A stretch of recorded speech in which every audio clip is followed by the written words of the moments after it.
Hi friends, அனைவருக்கும் வணக்கம். Today நம்ம பெனாட்ரில் காப் சிரப் பற்றி பார்க்க போகிறோம். இந்த சிரப்பை வந்து ஜான்சன் அண்ட் ஜான்சன் கம்பெனி வந்து மேனுஃபேக்சர் பண்ணுறாங்க. இவங்க ஒரு 4 டைப்ஸ் ஆஃப் சிரப்பை வந்து இன்ட்ரடியூஸ் பண்ணியிருக்காங்க. அதில் ஃபர்ஸ்ட் ஒன் பார்த்தீங்கன்னா Benadryl cough formula, second one Benadryl dry cough, third one Benadryl dry காஃப்ல kids and fourth one Benadryl congestion relief. இதில் வந்து நம்ம டுடே இந்த வீடியோவில் பார்க்க போகிறது பெனாட்ரில் காஃப் ஃபார்முலா பற்றி பார்க்க போகிறோம்.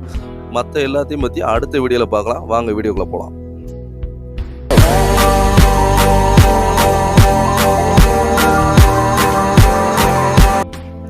இந்த சிரப்பு பார்த்தீங்கன்னா மார்க்கெட்டில் 150 ml கிடைக்குது, அது போக 450 ml கிடைக்குது, 60 ml கிடைக்குது. இந்த 150 ml வந்து பார்த்தீங்கன்னா நார்மல் ரேட் 118 ரூபாயில் கிடைக்குது. இதோட கண்டென்ட் பார்த்தீங்கன்னா டைஃபன் ஹைட்ரமைன் ஹைட்ரோப்ரோமைட் அண்ட் நெக்ஸ்ட் ஒன் பார்த்தீங்கன்னா ammonium chloride and third one sodium citrate and fourth one ethanol. இந்த நாலுமே இதில் கண்டென்ட் பண்ணியிருக்காங்க. இதை பற்றின யூசஸ், ஒவ்வொரு மெடிசின் வந்து என்னென்ன அதுக்கு வந்து யூஸ் ஆகுது அப்படின்றத வாங்க பார்க்கலாம். இதில் டைஃபன் ஹைட்ரமைன் ஃபர்ஸ்ட் ஒன். இது பார்த்தீங்கன்னா இது ஒரு ஆன்டி அலர்ஜி ட்ரக்காக செயல்படுது. அதாவது தடுமம், மூக்கு ஒழுகிறது, கண்ணில் நீர் பொருத்தமாக இருக்கிறதுக்கு வந்து இது ரொம்ப யூஸ்ஃபுல்லாகவே இருக்கும். மூளையிலேருந்து வரக்கூடிய கெமிக்கல் மெசஞ்சர், அதுலேருந்து வரக்கூடிய கட்டளை, அதை வந்து பிளாக் பண்ணுறது மூலிமா அந்த இருமலை வந்து ஸ்டாப் பண்ணுது. இதான் அதனோட மெயினான ஒர்க்கு. அடுத்து நெக்ஸ்ட் ஒன் பார்த்தீங்கன்னா ammonium chloride.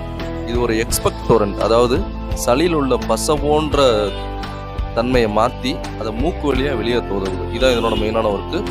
And third one பார்த்தீங்கன்னா சோடியம் சிட்ரேட். இது ஒரு மியூக்கோலைட்டிக், அதாவது கெட்டியாக இருக்க சளி போன்ற திரவத்தை தண்ணியாக்கி இருமல் மூலிமா வெளியேற்ற உதவுது. இதான் இதனோட மெயினான ஒர்க்கு. அண்ட் ஃபோர்த் ஒன் பார்த்தீங்கன்னா எத்தனால். இது வந்து கெடாமல் வச்சுறதுக்காண்டி ஒரு ஆட் பண்ணக்கூடிய ஒரு பொருள், அதாவது ப்ரிசர்வேட்டிவ்.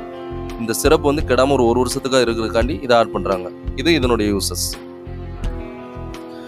ஜென்ரலாக சொல்லணும்னா இதை எடுத்துட்டு ட்ரைவ் பண்ணக்கூடாது, ஏன்னா கொஞ்சம் தூக்கம் வரும். அதே மாதிரி மிஷினை ஆப்ரேட் பண்ணுறவங்க இதை குடிச்சிட்டு வந்து மிஷினை ஆப்ரேட் பண்ண வேணாம், ஏன்னா கொஞ்சம் உங்களுக்கு ட்ரௌசியாக இருக்கும்.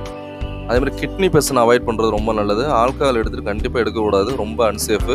அதே மாதிரி ப்ரெக்னென்ட் லேடி கண்டிப்பாக எடுக்கக்கூடாது, ரொம்ப அதுவும் அன்சேஃப் தான். சிம்டம்ஸ் பார்த்தீங்கன்னா ஸ்னீசிங், ரன்னி நோஸ், இந்த மாதிரி கம்ப்ளைண்ட் உள்ளவங்க இதை எடுத்துக்கலாம். அதாவது தடுமம், மூக்கு ஒழுகிறது, கொஞ்சம் இருமல் இருக்க மாதிரி உள்ளவங்க எடுத்துக்கலாம். சைடு எஃபெக்ட் பார்த்தீங்கன்னா தலை சுற்றல், டிச்சினஸ், ஸ்லீப்பினஸ், அதாவது தூக்கம் வர மாதிரி இருக்கும்.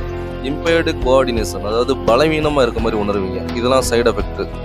இதை வந்து ஒவ்வொரு தடவை குடிக்கும் போதும் ஷேக் பண்ணி பிஃபோர் குடிங்க, அதாவது ஷேக்ஃபுல் பிஃபோர் யூஸ். நல்லா குலுக்கிட்டு குடிங்க.